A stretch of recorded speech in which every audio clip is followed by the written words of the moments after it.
အားလုံးပဲမင်္ဂလာပါဒီနေ့မှာတော့ဒီ 100 days of blockchain series ရဲ့ဒီ blockchain explorer အကြောင်းပြောမှာပေါ့နော်အဓိကတော့ဒီ Etherscan အကြောင်းပြောနေတာပေါ့နော်ဆိုတော့ Etherscan ကိုဘာမျိုးစားလဲဆိုတော့ blockchain explorer လို့ခေါ်တယ်ဆိုတော့ဒါက Etherscan ကကျတော့ Ethereum blockchain တွေလောက်ထားတယ်တခြား BNB BSC scan ဆိုတာရှိရတယ်ဒါဆိုရင်သူက BNB blockchain တွေလောက်ပေးထားတယ်နောက် Polygon scan ဆိုတာရှိတယ်Polygon blockchain တွေလောက်ပေးထားတယ်အဲ့လိုမျိုးပဲတခြား blockchain တွေမှာလည်းသူတို့ block explorer ရှိတယ်ဒီကောင်က web interface ပေါ့နော်ဒီ website ကနေပြီးတော့ကြည့်လို့ရအောင်လုပ်ပေးထားတာဆိုတော့သူတို့မှာအမြဲတမ်းပါမှာတော့ default ကတော့ main net ကိုပဲသူတို့ select လုပ်ပေးထားတယ်ကိုက testnet ကြည့်တယ်ဆို testnet ကိုပြောင်းလို့ရတယ်အဲ့လိုပဲဒီမှာလည်းပဲ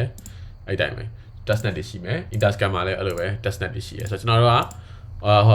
ဘယ်လိုမျိုးစမ်းမလဲဆိုတာကိုစစ်ဖို့အတွက်ကျွန်တော်တို့ testnet မှာစမ်းကြရဆိုတော့ကျွန်တော် testnet ကိုရွေးလိုက်မယ်အဲ့ဒါမှပေါ်မှာမဟုတ်ရင် main net မှာဆိုကျွန်တော်တို့ဘာမှလုပ်မထားရတော့မပေါ်ဘူးဆိုတော့ MetaMask မှာကျွန်တော်တို့ for example ကျွန်တော်တို့ရဲ့ address နဲ့ရေ check ကြည့်အောင်ပေါ့နော်ကျွန်တော်တို့ရဲ့ဒီ first account ရဲ့ address ကိုဒီမှာရှာကြည့်လိုက်မယ်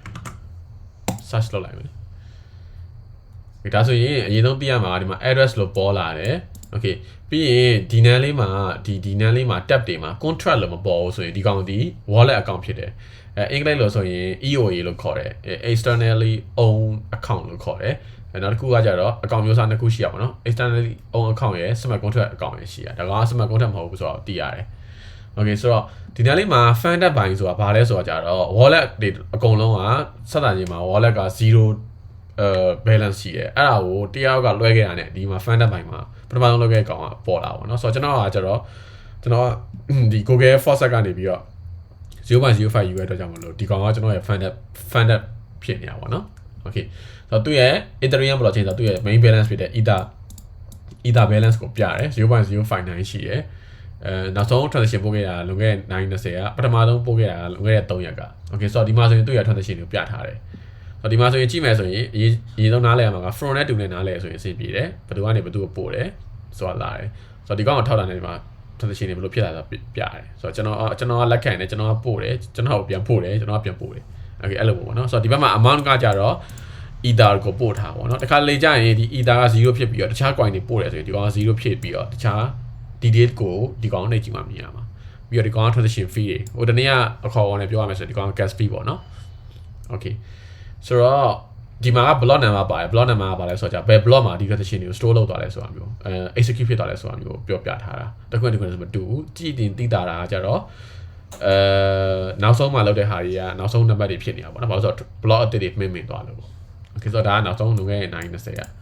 ဆိုတော့ဒီမှာ method ကပါလဲဆိုတော့သိကြရတယ်ဒါက transaction transfer လုပ်ထားတာပြောရမယ်ဆိုရင် token ကို transfer လုပ်တာတဲ့ကြောင့် transfer method ဖြစ်တာပေါ့နော်တခြား contract နဲ့ entire လုပ်တာဆိုရင် contract entire method တွေဖြစ်နေနိုင်တယ်ကျွန်တော်တို့ဒီ transaction တစ်ခုရင်းတွေကိုကြည့်နေတယ်ဆိုရင် transaction hash ကိုအတိအကျနှိပ်လိုက်မယ်နှိပ်ပြီးဒီမှာအတိအကျပေါ်လာတယ် block ရယ် time stamp ကျတော့ဘယ်နာရီမှာဖြစ်သွားလဲဆိုတာမျိုးအတိအကျပြရတယ်ပြီး front ရယ်2ရယ်ပြီး value ရယ် transaction fee ရယ် gas price ရယ် gas price ကဘာလဲဆိုတော့ကြတော့ဒီ gas unit နဲ့ gas unit ဘယ်လောက်ကုန်သွားလဲရယ်ဒီ gas price မြှောက်ပြီးတဲ့အချိန်မှာဒီကောင်ရတာပေါ့ဟုတ်တယ်အဲ့လိုမျိုးဖြစ်မယ်ပြီး more details ကကြတော့ပို့ပြီးတော့ရှင်းပြမယ်ဆိုရင်ဒီမှာလာတယ်okay ဆိုတော့ဒီမှာဆိုရင်သူကဘယ်လိုလဲဆိုတော့ကြတော့ဒီမှာအတိအကျကြည့်လို့ရပါဘူးเนาะ transfer ကဘယ်လောက်ကုန်သွားလဲဆိုတော့ gas unit က2100ကုန်သွားတယ်အဲ့ဒါမှာ gas price နဲ့မြှောက်ပြီးတော့မှဒီမှာ gas fee ဖြစ်သွားပါဘောเนาะဒီမှာအတိအကျကြည့်လို့ရတယ်ပြီးရင်ဒီမှာကတော့ ban နိုင်ပါရောထားပါအဲ့လောက်ကြီးပြီးစရာမလိုဘူးဆိုတော့အဲ့ဒါတည်ရဆိုရင်အဆင်ပြေတယ်ဒီကောင်က euro transaction ဖြစ်တဲ့ကြောင့်မလွယ်တယ်ဒီကနေဒီကိုပို့တယ်ဆိုတော့တကယ်လို့ကိုက transaction ပို့နေတဲ့အချိန်အတွင်းမှာစစ်မယ်ဆိုရင်ဒီနေရာမှာ status မှာ3မျိုးဖြစ်နိုင်တယ်ပေါ့နော် funny ရယ် success ရယ်fail ရယ်ဖြစ်နိုင်တယ် funny ကကျတော့အလုပ်လုပ်နေတာပေါ့နော်ဒီ memory pool တွေကနေပြီးတော့သူ့ကို confirm လုပ်တင်စောင့်နေတဲ့အချိန်မျိုး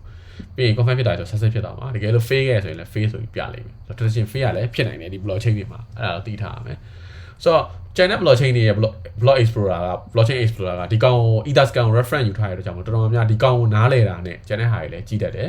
ဆိုတော့ blockchain ကိုသုံးမယ်ဆိုရင်ဒီ blockchain explorer ရောအနည်းဆုံးကြည့်တတ်ဖို့လိုတယ်သုံးတတ်ဖို့လိုတယ်ပေါ့နော်okay အဲ့ဒါရှင်းတော့ဒါဆိုရင်အတစ်တစ်ခုစမ်းကြည့်အောင်နော် transaction တစ်ခုစမ်းပြီးတော့ကျွန်တော်တို့ပို့ပြီးတော့စစ်ကြည့်အောင်ဆိုတော့ first account နေပြီးတော့ကျွန်တော်က second account ကို 0.01 လွှဲလိုက်မယ် okay fee တွေပါရဒီ average default ဟာနေပဲလောက်လိုက်မယ်လောက်ပြီးတော့ကျွန်တော်တို့ကဒီမှာကျွန်တော်တို့ရဲ့ account ကနေပြီးတော့ဒီ ဒီ transition ကို refresh လုပ်ပြီးစစ်ကြည့်နေမယ်သူကများသောအားဖြင့်တော့ပြီးသွားမှာပေါ်တာများတယ်ပန်ဒီဖြစ်နေတဲ့အချိန်မှာမပေါ်ဘူးပေါ့နော်ဟုတ်တယ်ပြီးသွားမှာပဲပေါ်လိုက် okay ဆိုတော့ဒီမှာ void interface မှာမပြီးသေးပေမဲ့ဒီမှာပြီးသွားလိမ့်မယ်ကြည့်နေ okay ပန်ဒီဖြစ်နေအောင်မယ်ဒီမှာဒီမှာကြည့်မယ်ဆိုရင်ဒီမှာ transaction ID ဒီမှာပေါ်နေသေးတယ်ဒီမှာ search လုပ်ကြည့်လို့ရတယ်ဒါပေမဲ့တရားမှာ complete ဖြစ်သွားလိမ့်မယ်ဒီမှာ indexing ပဲရှိသေးတယ် indexing ရဲ့အဓိပ္ပာယ်ကပြီးတော့ပြီးသွားပြီပန်ဒီနဲ့မတူဘူးသူကပြီးတဲ့ဟာကိုဒီ block တွေအကုန်sorry node တွေအကုန်လုံးမှာဒီ synchronize ဖြစ်အောင်လုပ်နေတဲ့အချိန်ပေါ့နော်ပြောအကုန်လုံး node တွေအကုန်လုံးမှာမရောက်သေးတဲ့ပုံမျိုးအဲကြောင့်မလို့သူ indexing လုပ်နေတာအဲကြောင့်မလို့ဒီ success ဆိုပြီးတော့မပေါ်သေးဘူးဒါဆိုရင် success ဖြစ်သွားပြီ okay ဒါဆိုရင်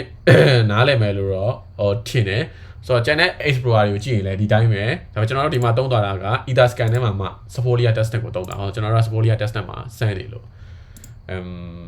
ဒီနေ့ပြောသွားတာတော့ blockchain explorer အကြောင်းပဲဒီ concept ကဒီဥစ္စာကတိကိုတိထားတဲ့ဟာတွေမှာပါအောင်ကြောက်အောင်လို့အရေးကြီးတဲ့ဟာလို့ကျွန်တော်ပြောချင်တယ်ပေါ့နော်ဆိုတော့နောက်နေ့တွေမှာကျွန်တော်တို့ကဘာတွေအကြောင်းကိုပြောတော့မလဲဆိုတော့ blockchain အခြေခံကိုတော်တော်များများတည်သွားပြီဆိုတော့ကျွန်တော်တို့ token တွေအကြောင်းသွားတယ်ပြီးရင် programming နဲ့သက်ဆိုင်တဲ့ဒီ video လေးလာတော့မယ်ပေါ့နော်ဆိုတော့ example ERC20 token တွေအကြောင်းပေါ့နော်ဆိုတော့အဲ့ဒါတွေပြောမှာဆိုတော့စိတ်ဝင်စားဖို့တော်တော်ကောင်းတယ်ဆိုတော့စိတ်ဝင်စားရဲဆိုရင်တော့စောင့်ကြည့်ဖို့ request လုပ်တယ်ဆိုတော့အားလုံးပဲ good night ပါ